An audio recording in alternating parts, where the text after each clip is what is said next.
Hello दोस्तों, मैं राकेश रेजा बाजार पे राय के इस एपिसोड में आपका एक बार फिर स्वागत करता हूं। बाजार पे राय में हम लोग चर्चा करते हैं विश्व बाजार की और कुछ उन घटनाओं की जो विश्व बाजार और भारतीय बाजारों पर असर करने वाली हो। हम लोग चर्चा करते हैं गोल्ड की क्या चाल रहेगी, हम लोग चर्चा करते हैं सिल्वर की क्या चाल रहेगी, क्रूड की क्या चाल रहेगी और डॉलर की क्या चाल रहेगी। हम लोग चर्चा करते हैं इन सारे बातों का भारत की मार्केट पे क्या असर होगा, और हम उनकी भी बात करेंगे, उन शेयर्स की भी बात करेंगे जो पिछले हफ्ते हमने डिस्कस किए थे ट्रेडिंग के लिए। उनकी क्या चाल रही उस पे भी उसको भी हम लोग एक बार फिर देखेंगे। और सबसे आखिरी में हम चर्चा करेंगे उन कुछ स्टॉक्स की जिनमें आप इनमें निवेश करके इस हफ्ते अच्छा पैसा कमा सकते हो। तो चलो चलते हैं। पहले मैं आपको लेके चलता हूँ फेडरल रिजर्व के उस बोर्ड मीटिंग की जिसको हम लोग करते हैं एफओएमसी मीटिंग, जो एक्चुअली जो फेडरल रिजर्व के कुछ कमेटी है जो तय करती है कि इंटरेस्ट रेट क्या होना चाहिए। उन्होंने इस बार कुछ उनकी मीटिंग में क्या तय हुआ और क्या डिस्कस हुआ उसकी हम लोग बात करते हैं। तो उनकी मीटिंग से एक चीज़ ये निकल कर आई कि अब वो लोग चाहते हैं कि जो इंटरेस्ट रेट तकरीबन ज़ीरो चल रहा है अब उसको बढ़ाने का वक्त आ गया है। वो इसलिए ऐसा सोचते हैं क्योंकि अमेरिका में महंगाई बढ़ रही है। ये मैं पिछले एक दो हफ्ते से भी आपसे बता रहा हूँ, लेकिन इस हफ्ते उन्होंने ये डिसीजन तकरीबन उस बोर्ड मेंबर के ज़्यादातर मेंबर्स ने इस पे अपनी सहमति बताई है या इस पे अपनी राय दी है कि ये जितनी जल्दी करना चाहिए। मतलब पहले तो उन्होंने डिक्लेयर कर दिया कि इसको करना है, ब्याज बढ़ाना है, लेकिन कुछ लोग चाहते हैं इसको और जल्दी लागू किया जाए। साथ में उन्होंने एक ये भी चीज़ कही कि जो पैसा वो लोग हर हफ्ते करीब करीब 140 बिलियन डॉलर हर हफ्ते मार्केट में वो डालते हैं, वो ट्रेजरी बॉन्ड या कुछ मॉर्गेज बॉन्ड को मार्केट से खरीद के, इस तरह से वो एक्चुअली मार्केट में लिक्विडिटी क्रिएट करते हैं। और ये मार्केट में लिक्विडिटी जो आती है वो उससे शेयर मार्केट को बढ़ाने में हेल्प करती है। अगर ये खरीदी बंद हो गई तो मार्केट में लिक्विडिटी कम होना शुरू हो जाएगी। तो इन सब का पहले तो हम लोग ये देखते हैं कि अमेरिकन मार्केट में क्या असर होगा।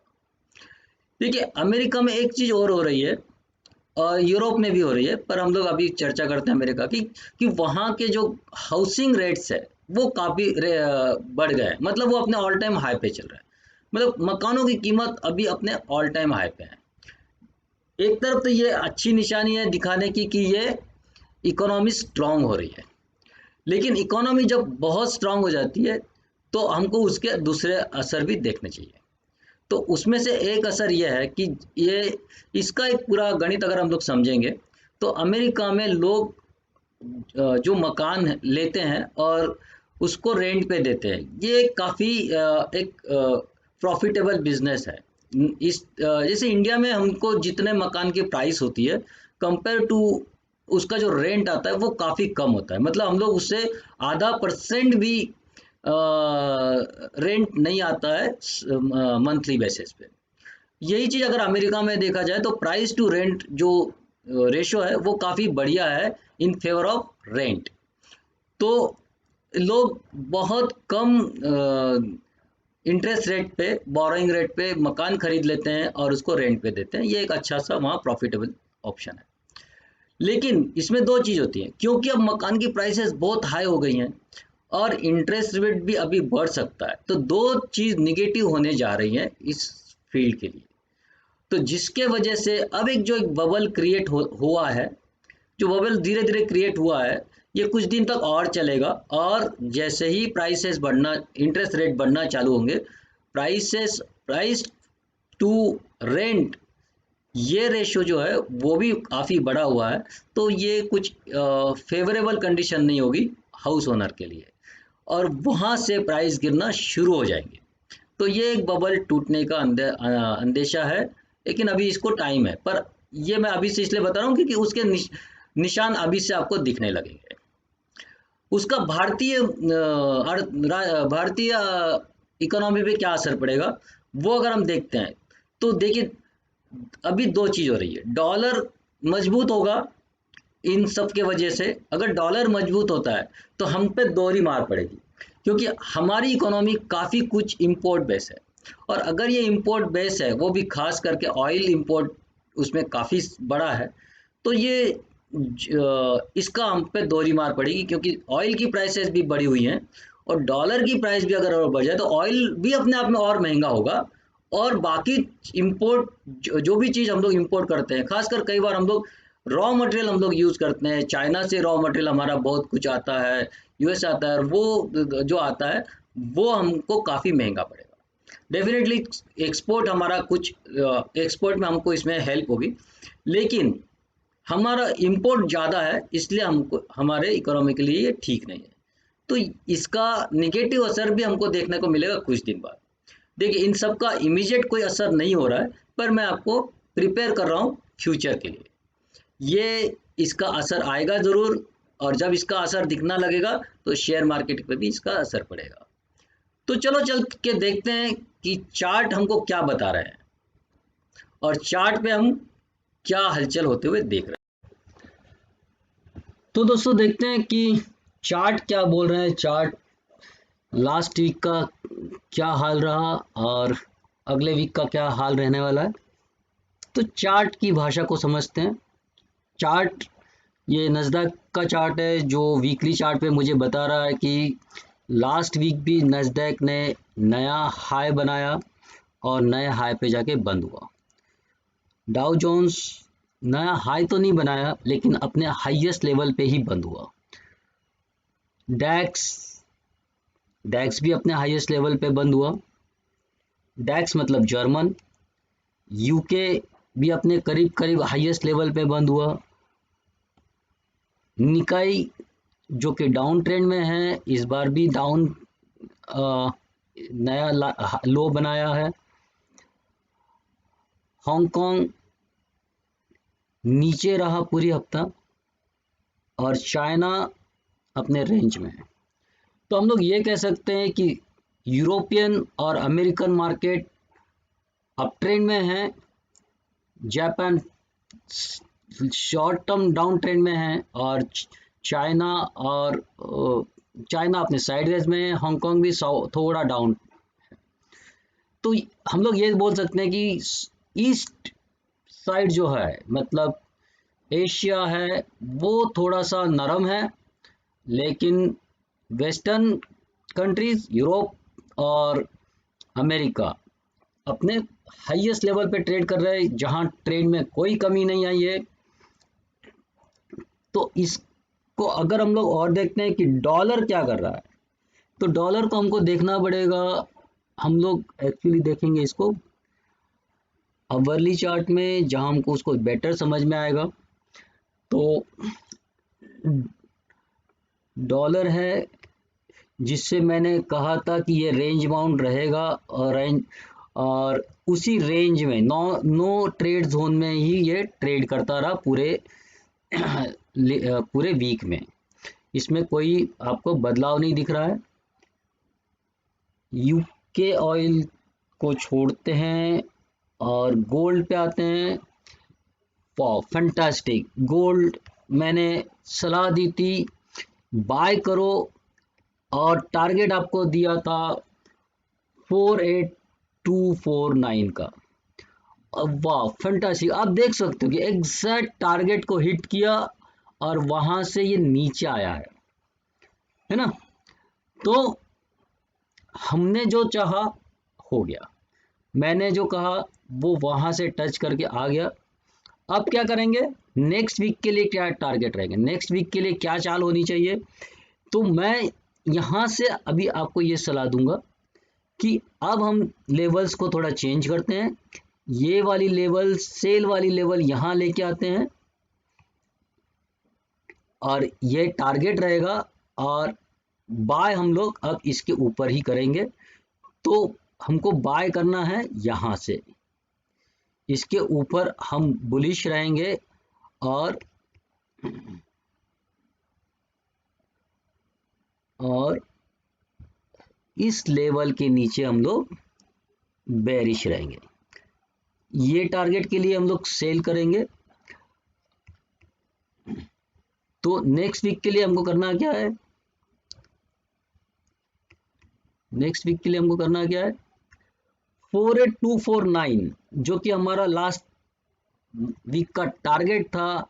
अब अगर हम लोग उसके ऊपर ट्रेड करना शुरू करते हैं तो हम लोग बाय करेंगे 49442 के लेवल के लिए, और अगर 47603 ये लेवल ब्रेक होती है तो हम लोग शॉर्ट करेंगे 46395 इस लेवल के लिए।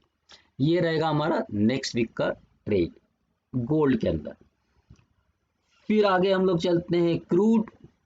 क्रूड में क्या हुआ था, देखिए क्रूड में जो मैंने कहा था, आप वीडियो में देख सकते हैं, पिछले वीडियो में मैंने कहा था कि ये यहाँ से, इनफैक्ट उसके पिछले ही वीक में मैंने कह दिया था, ये जो ट्रेड मैंने दिए थे और मैंने कहा था कि यहाँ से ट्रेड एक बार फिर नीचे आएगा और फिर वहाँ से देखेंगे कि क्या करना है।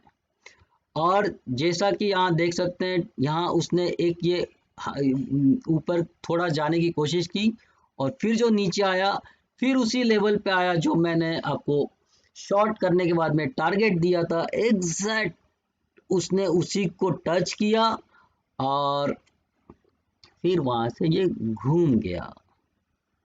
अब क्या करेंगे, देखिए अब हम लोग इसको लेवल्स हम लोग वापस चेंज करते हैं, लेवल को लेके आ जाते हैं यहाँ, इसके ऊपर हम लोग बुलिश होंगे अब वापस, और बेरिश अब हमको होना है इसके नीचे, या इसके नीचे भी हो सकते हैं, इसके ऊपर बुलिश, और हम लोग एक काम करते हैं इसके नीचे हम लोग बेरिश हो जाएंगे। ये लेवल हमारा बेरिश हो जाएगा, इसके नीचे हम लोग सेल करेंगे इस लेवल के लिए। तो एक चीज यहाँ आ जाते हैं, इसको मैं यहाँ लेके आता हूँ ये एरो को, ये हमारे लिए शॉर्ट का, और ये टारगेट फर्स्ट टारगेट और ये मेरा सेकंड टारगेट। इससे ज़्यादा अब ऑयल में वोलेटिलिटी रहने की ज़्यादा चांसेस नहीं है। तो अब मेरा ये फर्स्ट टारगेट होगा यहाँ से लेके, और ये मेरा सेकंड टारगेट होगा। तो इसके लिए हम लोग ये कर सकते हैं कि यहाँ से लेके इसको मैं आपके लिए लेके आता हूँ यहाँ।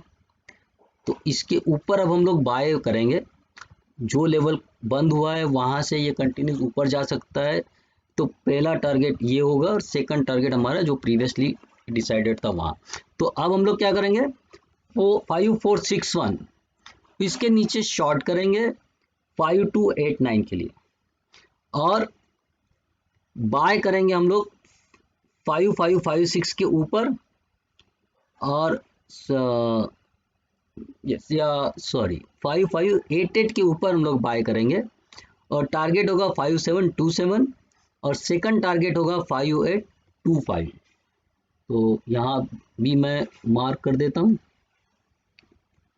ये वाला, तो ये मेरा सेकंड टारगेट होगा, पर ज़रूरी नहीं है सेकंड टारगेट हो सकता है अब ये इसी रेंज में घूमता रहे, ये वाली रेंज में, मतलब 5730 और 5289 ये एक रेंज हो सकती है जहां क्रूड मोस्टली ट्रेड करता हुआ आपको दिखाई देगा। तो आपको क्या करना है, हायर लेवल पे सेल करना है, लोअर लेवल पर बाय करना है यहाँ, और यहाँ से यहाँ बाय करेंगे तो यहाँ एक बार शॉर्ट की एक अपॉर्चुनिटी ढूंढेंगे, यहाँ अगर नीचे आता है तो यहाँ वापस हम लोग बाय की अपॉर्चुनिटी ढूंढेंगे। तो ये आपको करते आना पड़ेगा, क्योंकि अब मार्केट जो होगा अब वो वन वे नहीं जाएगा जैसे मैंने पहले दिया था। जो पहले यहाँ जो दिया हुआ था हम लोग देख रहे थे कि टी यहाँ से लेके देख सकते हैं कि यहाँ से जो मैंने बाय दिया था और मैंने पूरे लेवल पहले ही दे दिए थे कि यहाँ तक ही जाएगा, और वहाँ तक वो गया, वहाँ से थोड़ा ऊपर गया, पर हमारा टारगेट अचीव और वहाँ से ये नीचे आया। तो अब ये जो रहेगा, अब ये रेंज बाउंड रहेगा, अब ये वन वे वाला हिसाब किताब खत्म, गाड़ी अब उतना वन वे रहने के चांसेस मुझे फिलहाल नहीं दिख रहे। देखते हैं आगे वैसे होता क्या है। फिर चलते हैं हम लोग सिल्वर की तरफ। सिल्वर में इसके नीचे मैंने बाय का ही ट्रेड दिया हुआ है। बाय से हमको अच्छा एक 50% तक वो चल भी चुका है वहां से। अब क्या करना है, अभी फिलहाल ये जो लेवल है, जब तक ये लेवल नहीं टूटता है हम लोग अभी शॉर्ट में खड़े रहेंगे। ये मेरा फिलहाल का ट्रेड ये इस वीक में मेरा ट्रेड में कोई नया बदलाव नहीं है।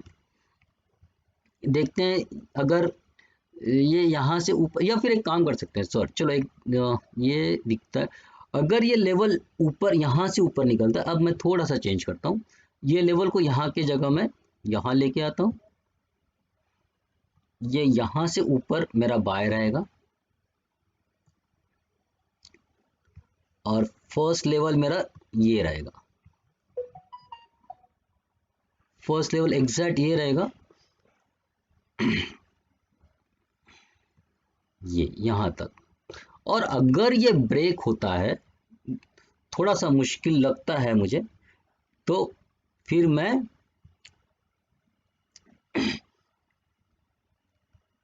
अगला टारगेट के लिए यहाँ तक के लिए भी खड़ा रह सकता हूँ।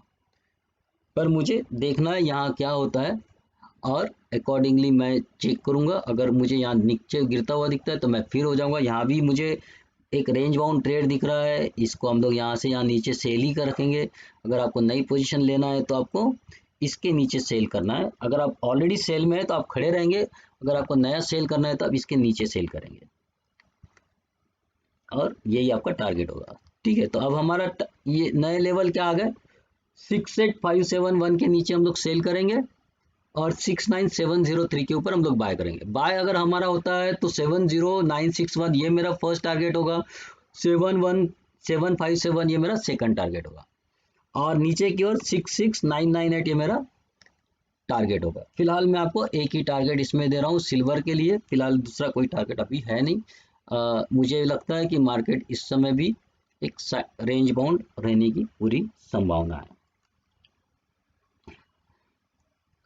नेक्स्ट जो है हमारा, आ जाते हैं अब हमारे निफ्टी के ऊपर।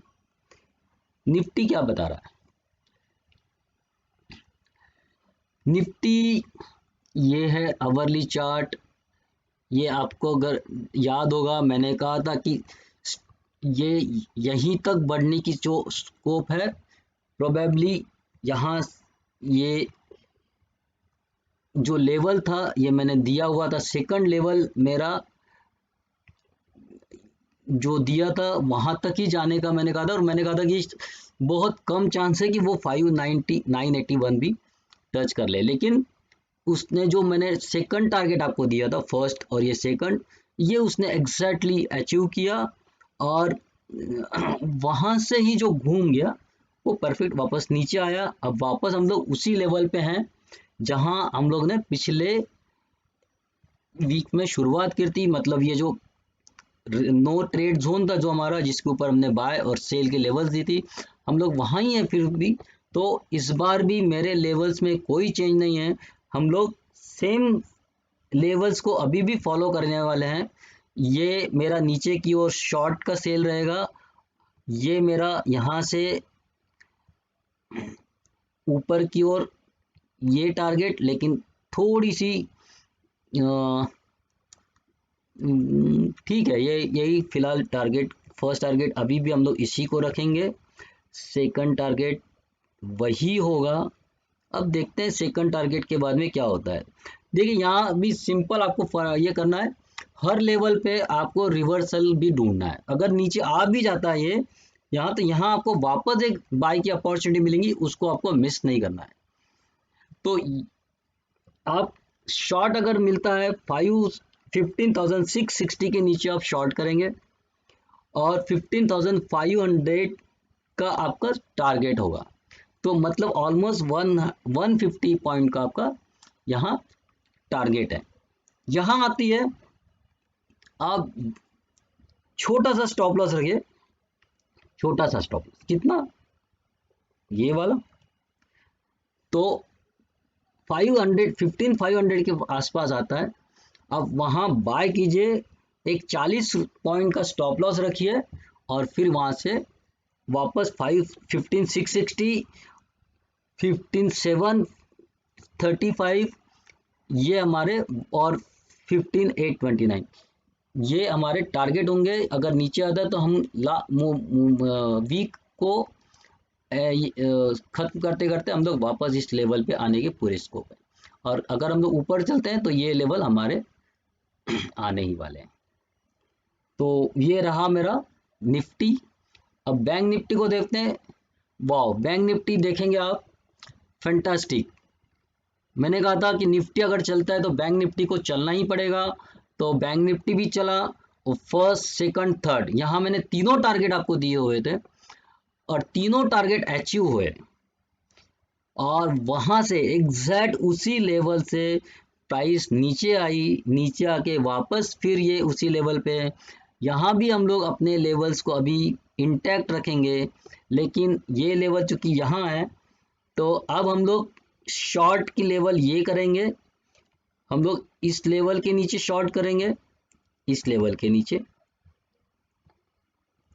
यहाँ से नीचे हम लोग शॉर्ट करेंगे। ये फर्स्ट टारगेट ही होगा, और ये मेरा सेकंड और थर्ड टारगेट यहाँ होगा।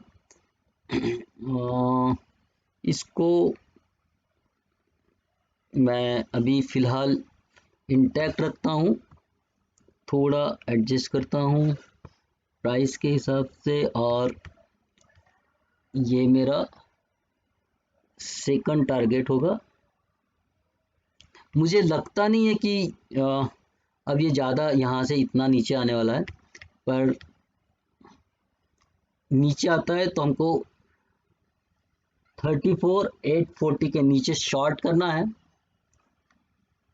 और टारगेट होगा हमारा 34,650, 34,370 और 33,923।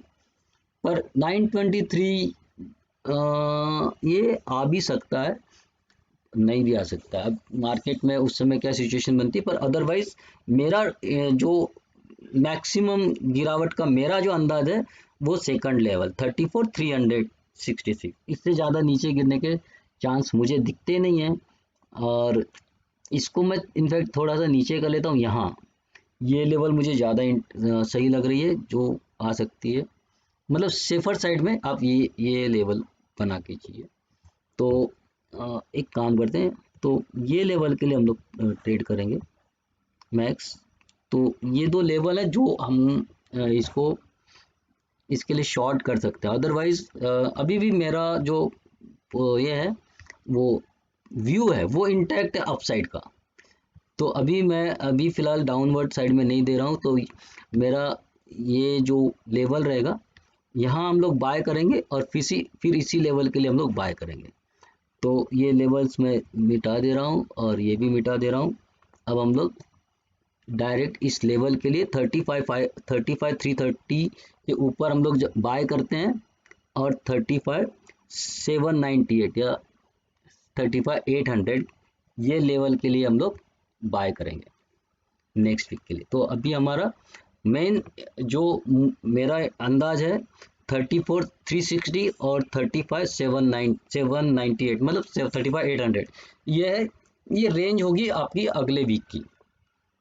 तो यहाँ आता है तो फिर आप एक बार शॉर्ट का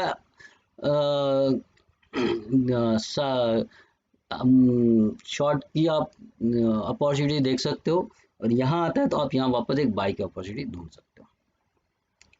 तो ये रहा बैंक निफ्टी। पिछले हफ्ते जो स्टॉक हमने दिए थे उनका क्या हाल हवाल रहा, हम लोग एक नज़र उसके ऊपर डालते हैं। तो ओलेक्ट्रा दिया था, देखिए फर्स्ट इसके 244 के ऊपर बाय दिया था, और 273 का टारगेट दिया था। फैंटास्टिक, वो अचीव हुआ, और वहाँ से वापस जाके फिर उसी लेवल पे आया। ये आपको एक और अपॉर्चुनिटी दे रहा है फिर आपको बाय करने की। तो इसमें आप एक बार फिर से बाय कर सकते हैं। एक बार आपका फर्स्ट टारगेट हिट हो चुका है, और यहाँ से ये एक बार फिर आपको अपॉर्चुनिटी है, तो आप इसमें फिर से एंट्री कर सकते हैं। जिंदाल सौ 122 के ऊपर बाय दिया था। काफ़ी दिन तक पहले वो उसी आसपास में घूमता रहा, नीचे रहा, और फाइनली 125 पे जाके 125.80 पे जाके क्लोज हुआ।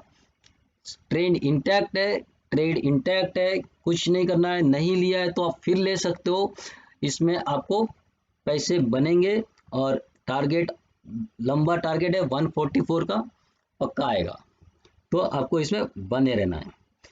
ज्योति लैब, तो ज्योति लैबोरेटरी में भी हम लोग देखेंगे टारगेट हमारे अचीव हुए, एग्जैक्ट टारगेट टच हुआ है, फिर नीचे आया है, फिर एक अपॉर्चुनिटी, अगर आप चाहो तो फिर भी आप यहाँ से एंट्री कर सकते हो। टारगेट स्टॉप लॉस थोड़ा लंबा होगा, लेकिन अभी भी यहाँ कहीं भी आपको मिलता है फिर एंट्री कीजिए, कोई बात नहीं। ये ऊपर इसको जाना है और मेरा पूरा भरोसा है कि ये अपनी जो आप ट्रेंड है, अप मूव है, उसको कंटिन्यूस रखेगा। ये थोड़ा प्रॉफिट बुकिंग हुई है और वहाँ से आपको फिर मिलेगा। देखिए अल्फा ईगो, अल्फा ईगो इसने भी एक बढ़िया मूव दी है। अगर हम लोग देखेंगे, मैंने दिया था 312 पे बाय दिया था, और इसको हम लोग डेली चार्ट पे लेके आए तो जो बेटर आपको समझ में आएगा। तो ये डेली चार्ट पे देखते हैं, तो 312 पे बाय दिया हुआ था। हाई इसने उस दिन मारा, जो मेरा इनफैक्ट यही फर्स्ट टारगेट था, मैं इसको इग्नोर किया, पर ये फर्स्ट टारगेट 336 का, मतलब 312 से लेके 336, ऑलमोस्ट 24 रुपये, 24 रुपीज़ का यहाँ अच्छा खासा ट्रेड मिला। 24 मतलब 8%, is not an a bad. Again it is come to the buying price, one can take the advantage to enter again here. ये इंटैक्ट है, इसमें कोई ट्रेड में कोई खराबी नहीं है, कोई चेंज नहीं है, आप इसमें कंटिन्यूस रह सकते हैं। बीएसई, बीएसई भी अपने बाइंग प्राइस के आसपास ही है। यहाँ उसने कोई अच्छा बड़ा मूवमेंट अभी भले नहीं दिया है, लेकिन इसका भी ये इंटैक्ट है। आप एंट्री अभी भी कर सकते हैं, जिसने नहीं किया वो अभी भी एंट्री कर सकता है। सीसीएल जिस दिन दिया उसी दिन 12-13% तक का मुंह दे दिया, फिर नीचे आ गया है, क्योंकि हम लोग ने देखा मार्केट लास्ट के 3 दिन तक नीचे ही ट्रेड करता रहा। उसी की ये वजह है कि ऊपर आया फिर नीचे से ऊपर नहीं जा पाया, जहाँ अच्छी खासी प्रॉफिट बुकिंग भी हुई। लेकिन भाई जिसने ट्रेड का एडवांटेज लेना था वो तो ले चुके, अच्छा खासा एंट्री भी मिली, और करीब करीब जहाँ से भी एंट्री मिली वहाँ से भी आपको 6 से 7% का मुंह मिला। अब जिसने लिया नहीं लिया, लेकिन अब जिसने एडवांटेज नहीं लिया अभी वो लेना चाहता है, वो फिर एंट्री कर सकता है। दालमिया भारत, ये एक है जो स्टॉक सिर्फ ऊपर की ओर बढ़ता रहा पूरे टाइम तक। 1938 पे एंट्री था, 2119, ऑलमोस्ट 180 पॉइंट यहाँ से बढ़ चुका है। 180 पॉइंट का मतलब हो गया करीब करीब 9%, और ट्रेंड इंटैक्ट, कोई डरने की बात नहीं, बने रहते आप। अगर आपने लिया है आप बने रहिए, नहीं लिया है तो आप समझो कि आपकी गाड़ी मिस हो गई है। इसके बाद में डॉक्टर रेड्डी, डॉक्टर रेड्डी में क्या हुआ जी, ये एक्चुअली नहीं चला है, बल्कि वही है, लेकिन क्या करना है सर जी, डरिए मत, बने रहिए। और क्योंकि टारगेट हमारा बहुत बड़ा है, ये छोटे मोटे टारगेट के लिए है नहीं। मैंने आपको बोला था कि टारगेट मेरा कहाँ तक का है, 6,900, करीब करीब 7,000, मतलब यहाँ से करीब करीब 1,400 पॉइंट्स का। तो बने रहिए, डटे रहिए, बिल्कुल डरने की जरूरत नहीं। अब हम लोग देखेंगे वो स्टॉक्स जो आपके लिए बन सकते हैं इस महीने के सोने की मुर्गी देने वाली अंडी, सोने का मुर्गा, सॉरी सोने का अंडा देने वाली मुर्गी। तो वो स्टॉक्स कौन से हैं, चलो आज अभी उन पे भी चर्चा कर लेते हैं। तो पहला स्टॉक जो है मेरा सनटेक। सनटेक ने क्या किया है, एक अच्छा खासा अपवर्ड मूव दिया हुआ है। ये देखिए ये क्या हो रहा है, ट्रेंड रिवर्सल का बढ़िया सिग्नल है। ये नीचे का ट्रेंड था, अब ये ट्रेंड रिवर्स हो रहा है, अब ये ऊपर चलने के लिए बिल्कुल राजी है। और यहाँ से एक अच्छी मूव मुझे दिख रही है। तो यहाँ करना क्या है, सिंपल बात, देखिए मेरे लिए 332 के ऊपर ये बाय बनता है, 387, 457 ये दो मेरे टारगेट होंगे, और 308 ये मेरा स्टॉप लॉस होगा। नेक्स्ट स्टॉक जो है ग्रैन्यूअल, ये एक्चुअली इसके पहले भी मैंने ये बाय के लिए दिया हुआ था, लेकिन उस समय स्टॉप लॉस हिट हुआ मेरा। कोई बात नहीं, अब हम लोग फिर लेकर आए हैं, क्योंकि ये फिर एक नया ब्रेकआउट यहाँ हमको दिख रहा है। 367 पे हम लोग यहाँ बाय करेंगे, टारगेट होगा 398, 438, ये दो टारगेट के लिए हम लोग ट्रेड करेंगे, और 335 ये मेरा होगा स्टॉप लॉस। तो ये हो गया मेरा ग्रैन्युअल। नेक्स्ट जो स्टॉक है वो है CSC। अगर CSC को अगर आप देखेंगे तो मैंने इसको पहले दिया हुआ था, कभी इसको मैंने बहुत पहले दिया हुआ था, शायद ये कुछ 645 पे, हाँ 645 पे मैंने बाय दिया था, टारगेट दिया था 730 का, 730 का टारगेट अचीव हो गया, सब हो गया। अब नया ये हाई बनाने के लिए रेडी है। तो अब हम लोग यहाँ से ऊपर आ गए, अब इसको मैं निकाल देता हूँ, ये इसको डिलीट करता हूँ, और अब हम लोग नए टारगेट के नए हिसाब से काम करेंगे। अब हम लोग बाय करेंगे कहाँ, 794 के ऊपर, 794 ये मेरा एंट्री होगा, 851 और 923 ये मेरे इमीडिएट टारगेट होंगे, स्टॉप लॉस 747।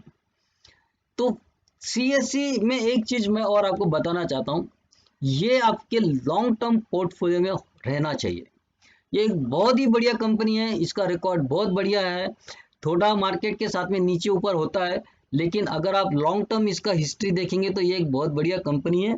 और आप देखेंगे कि मंथली चार्ट पे अगर देखेंगे तो ये जनरली ऊपर ऊपर ही रहता है, और इसका जो ये तो लास्ट ईयर का फॉल के साथ में गिरा है, अदरवाइज ये ऊपर का ही ट्रेंड इसका कंटिन्यूस रहता है। तो आपको बिल्कुल डरने का जरूरत नहीं है, इसमें आप बने रहिए, लॉन्ग टर्म तक बने रहिए, कोई बात नहीं। ये कुछ स्टॉक होते हैं जिनके बारे में मैं बोलता हूँ कि ये आपके मतलब लॉन्ग टर्म लिस्ट में होना चाहिए, उसमें से एक CSC है। नेक्स्ट है जस्ट डायल।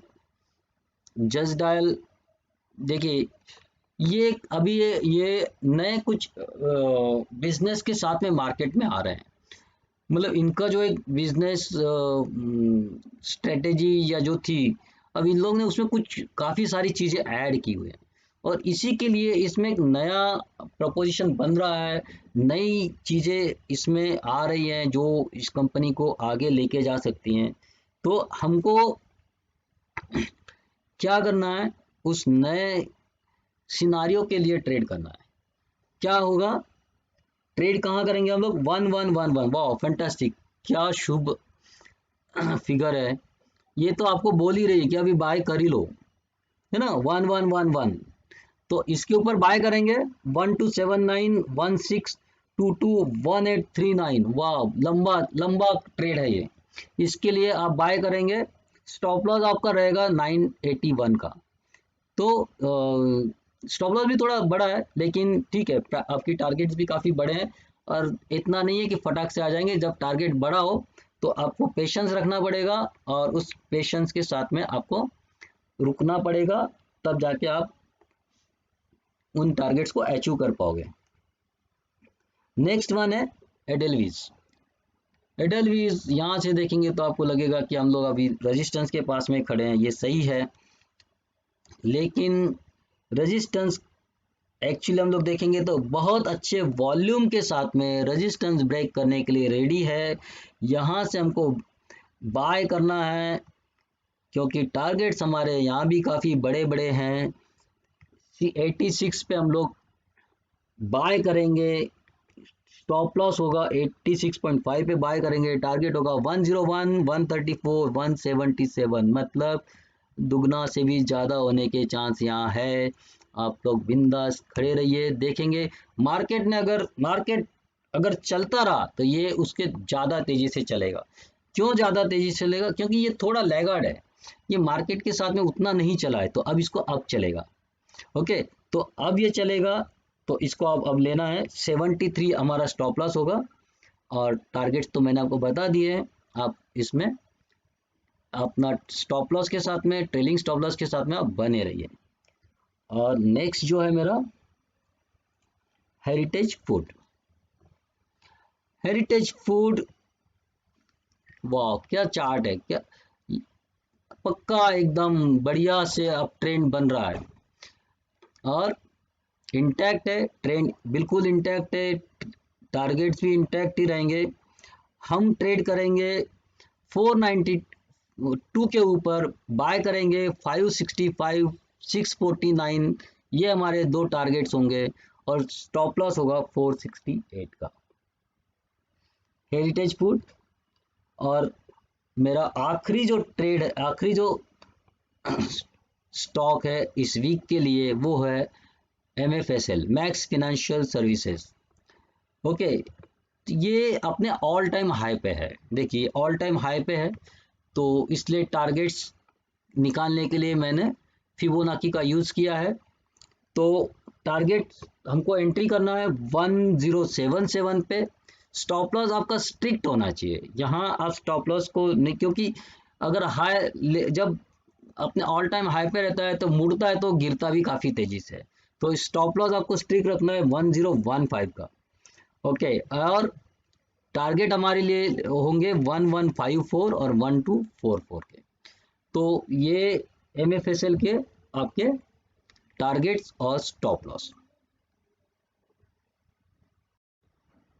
तो दोस्तों ये था इस वीक का आउटलुक।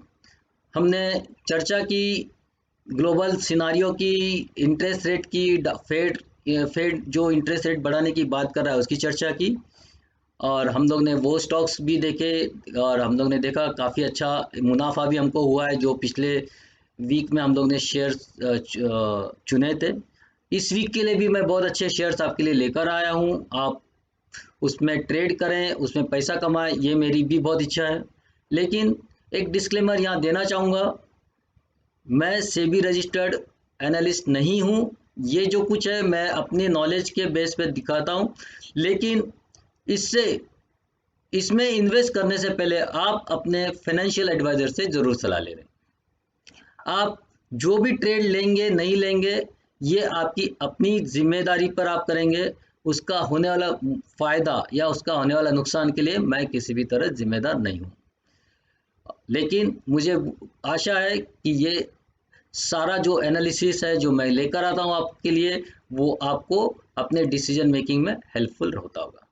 आपसे एक बार फिर रिक्वेस्ट करूँगा, इस पेज को, इस चैनल को आप लाइक कीजिए, शेयर कीजिए और सब्सक्राइब कीजिए। साथ में घंटी का आइकन भी दबाइए, जब भी नया वीडियो आएगा आपको पता लग जाएगा। तो इसी के साथ मैं आपसे विदा लेता हूँ। धन्यवाद।